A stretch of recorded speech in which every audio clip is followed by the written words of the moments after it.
मैं इसको हमेशा बोलता हूँ अमर अकबर एंथोनी। हम इंडिया में रहते हैं तो वो अमर अकबर एंथोनी एक बहुत अच्छा एक टर्म हो जाता है। अमर हमारे कम्युनिटी को जो है ना एक आइसोलेशन से मेन स्ट्रीम में आना है, और दूसरा अकबर मैं ये बोलता हूँ कि हमको जो है एग्जिस्टेंस से एक्सेलेंस में आना है।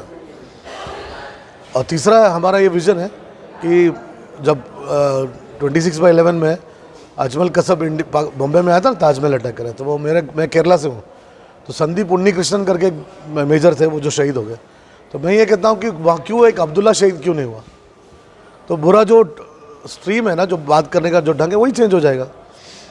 तो ये बहुत ज़रूरी है कि जो लोअर स्ट्रेट ऑफ कम्युनिटी है, कोई भी इसका है, वो ये कोशिश करे कि हमको आइसोलेशन से मेन स्ट्रीम में आना। जो मकसद है परवेज साहब का, मेरा मकसद है कि जिनको एजुकेशन नहीं मिलता उसको एजुकेशन मिले। और डिफेंस सिस्टम का फ़ायदा ये है कि वो 10th और 12th के बाद माँ बाप के पैसे पे पढ़ने की ज़रूरत नहीं है, और इस चीज़ का अवेयरनेस स्प्रेड करने के लिए ये प्रोग्राम रखा गया है। कैसे मतलब माँ बाप की? जैसे फॉर एग्जांपल अगर एक बच्चा 12वीं के बाद किसी को कमर्शियल पायलट बनना है तो एक साल में 18 लाख रुपये का खर्चा करना पड़ेगा। अगर उसको इंडियन एयरफोर्स में पायलट बनना है तो एनडीए का 100 रुपये का फॉर्म है। अगर लड़कियां हैं तो वो 100 रुपये भी नहीं लेते गवर्नमेंट। अगर वो बच्चा 12वीं में है, 11th और 12th में, और उसने ये फॉर्म भर दिया और सेलेक्ट हो गया, तो वो 4 साल में उसका ट्रेनिंग फ्री है, खाना पीना फ्री है। उसकी उम्र होती है 17 और 4 कितना हो गया 21। 15 साल सर्विस किया तो 36 ईयर्स में रिटायर हो सकता है। रिटायर होकर जब बाहर आता है तो प्राइवेट एयरलाइन उसको 1 महीने का क्या पगार देते हैं मन, कम से कम 6 लाख रुपये। ये बात का अवेयरनेस ही नहीं है। और कमर्शियल पायलट पढ़ने जाएगा 4 साल, कोई गारंटी नहीं जॉब का। और ये 19 साल तक बच्चा एयरफोर्स में ऑफिसर बन सकता है, चाहे लड़का हो या लड़की हो। उसी तरह से वो, जैसे सर ने बताया, हमारे बच्चे सब एनडीए छोड़ के जेडब्ल्यू और नीट करते हैं। आप नीट भी करो ना, नीट के साथ आप एएफएमसी का भी एग्ज़ाम दो। आर्म फोर्सेस मेडिकल कॉलेज में अगर आपके बच्चों को नीट में कर्नाटका में भी सीट मिला तो भी गवर्नमेंट सीट को पैसा भरना पड़ता। लेकिन अगर आर्म फोर्सेस मेडिकल कॉलेज जो पूना में है, 120 में से 20 सीट लड़कियों के लिए, आपका एमबीबीएस गवर्नमेंट के खर्चे पे होगा। एमबीबीएस के बाद एमडी बनेंगे तो भी गवर्नमेंट के खर्चे पे होगा। आपको बाहर पढ़ना है तो भी गवर्नमेंट के खर्चे पे होगा। 15 साल के बाद रिटायर हो जाओ, डिस्पेंसरी स्टार्ट करो। इस चीज़ का अवेयरनेस नहीं है। नेवी का है एक अभी नया चीज़ है लड़कियों के लिए, जो माइनॉरिटी कम्युनिटी की लड़कियां सोचती है कि हिजाब का मसला है, ड्रेस का मसला है। और ये मैं आपको आपके प्लेटफॉर्म से बताना चाह रहा हूँ, ये कई लोगों को पता नहीं है। इसका नाम है MNS, मिलिट्री नर्सिंग सर्विस। 12वीं के बाद हर बच्चा तो डॉक्टर नहीं मिलेगा, हर बच्चे को नीट में 600 मार्क्स नहीं मिलेंगे, किसी को 200-250 मार्क्स मिलेंगे। वो क्या करेगी? तो मिलिट्री नर्सिंग सर्विस का फॉर्म भर सकते हैं। 12वीं के बाद उसको 1 लाख रुपए का पगार है, उसको स्टार भी मिलता है। और मिलिट्री का नर्सिंग पूरा नर्स सिर्फ लड़कियां ही जा सकती है, और पढ़ाने वाले भी लड़कियां हैं। अभी हमारे मेजर जनरल उधर एक्सप्लेन कर रहे थे, उत्तना साहब, ये आते कुर्द से, कुर्दी लोग हैं ना, कुर्ग के लोग हैं। तो यही लोग हैं ज़्यादा करके जो मिलिट्री में जाते हैं। जनरल थिमैया साहब, ये सब उन्हीं के खानदान से। ये भी एक माइनॉरिटी कम्युनिटी है, लेकिन उन्हें अपने आप को लड़ाकू कौम समझा और आगे निकल गए। 3 मेजर जनरल इंडिया के इनके गांव से, कुर्ग से, और कुर्ग कर्नाटक में आता। तो ये MNS करना, कोस्ट गार्ड एक ऐसा है। मतलब मैं केरला से हूँ, पूरे के पूरे लड़कियों के लिए एक सेपरेट ब्रांच है। अच्छा, किसी को मैथ्स से डर लगता है, कोई ये समझता है कि मैथ्स नहीं आया तो ऑफिसर नहीं बन सकता, तो ऑफिसर ट्रेनिंग एकेडमी है जहाँ पे बगैर मैथ्स का भी आप ऑफिसर बन सकते हैं। तो चाहे लड़का हो या लड़की हो या किसी भी लेवल का हो, अगर उसके अंदर थोड़ा जनरल नॉलेज है, थोड़ा मैथ्स है, थोड़ा इंग्लिश है, थोड़ा साइकोलॉजी है, तो वो बगैर माँ बाप के पैसे से आगे अफसर बन सकता हूँ। कैसे कांटेक्ट करें सर, किसे कांटेक्ट करें? सिर्फ लोग यूट्यूब में देखते हैं और छोड़ देते हैं। नहीं, यूट्यूब में देख के छोड़ना नहीं। जैसा अभी परवेज साहब जो कर रहे हैं ना, इसका अवेयरनेस नहीं है। हमारा कम्युनिटी क्या सोचता, भाई मैं तो फ्रूट बेच के 2000 कमा रहा, तो महीने में कितना हो गया अनीस भाई, 60,000 तो मैं कमा रहा हूँ।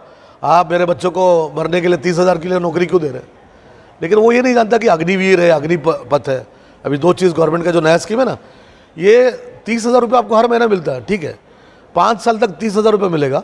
12वीं के बाद बच्चा ग्रेजुएशन हो जाए। मेजर जनरल साहब ने क्या कहा कि मेरा ग्रेजुएशन इसलिए हुआ कि मैं आर्मी में था, पढ़ाई भी गवर्नमेंट के पैसे पे, 5 साल की नौकरी देंगे हम, और 5 साल में 3 साल में आप ग्रेजुएट हो जाएंगे।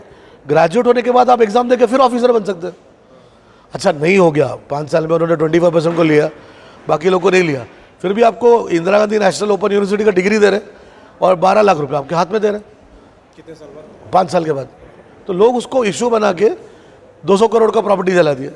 लेकिन किसी ने ये सोचा नहीं, हमारे बच्चे तो टिकटॉक पे वीडियो बनाते बैठते रात भर। कितने बच्चे हमारे ग्रेजुएट हैं 12 के बाद, अगर हम क्या सब हम फ्रूट का धंधा करेंगे, ग्रेजुएशन होगा, एक बच्चा भी अगर ऑफिसर बन जाता, आर्मी नेवी एयरफोर्स में जाएगा, चाहे जवान क्यों ना हो, वो उसके पूरे खानदान को ऊपर लाएगा, है ना। और शहीद का समझो, वो शहीद हो गया देश के लिए, शहीद का दर्जा है। किसी भी मुफ्ती साहब से पूछ लो कि खून का कतरा ज़मीन पे गिरने से पहले अल्लाह उसकी मगफिरत करेगा। ज़मीन जिसके लिए, जिस मुल्क के लिए जीते, उस मुल्क के लिए मरने के लिए भी आना चाहिए।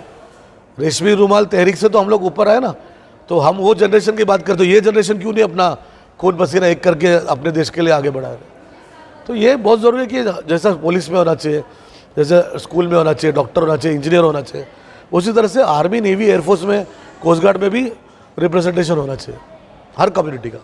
मैं नहीं कह रहा कि एक पर्टिकुलर कम्युनिटी, हर एक का, उसका अवेयरनेस नहीं है, और वो अवेयरनेस क्रिएट करने के लिए ऐसे प्रोग्राम्स रखने चाहिए।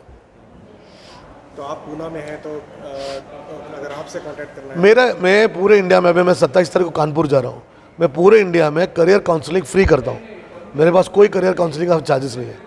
मेरे से अच्छा, जैसे सर ने मेरी तारीफ़ करी कि मैं मैथमेटिशियन हूँ, तो मेरे से अच्छा मैथमेटिशियन और भी मिल जाएंगे अल्हम्दुलिल्लाह, लेकिन मेरे से अच्छा करियर काउंसलर वो भी डिफेंस में आपको नहीं मिलेगा। और अल्हम्दुलिल्लाह मैं ये सर्विस टू द सोसाइटी करके मैं ये फ्री करता हूँ, और कहीं पे भी बुला तो अपने खर्चे पे आके करके जाता हूँ। इंडिया में आप कहीं पे बुलाए, छोटा सा छोटा फंक्शन हो, बड़ा सा बड़ा फंक्शन हो, अवेयरनेस क्रिएट करना ये मेरा काम है। तो आप पूना रहते हैं? हाँ, और मेरा यूट्यूब है, आप मेरे यूट्यूब पे भी देख सकते हैं मुझे। क्या सर्च करें? अनीस कुट्टी लिखे तो आपको मिल जाएगा। 650 बच्चे मेरे 35 साल में ऑफिसर हैं in the army navy air force, और ये टेक्निकल एंट्री से कुछ गए, कुछ सीडीएस से गए, कुछ एनडी से गए, और कुछ जवान बन के ना, कुछ एग्ज़ाम ऐसा होता है जो एसएसआर, आर्टिफिशियल अप्रेंटिस, अब ये सब अग्निवीर और अग्निपथ में गया, जिसके बारे में लोगों को पता नहीं।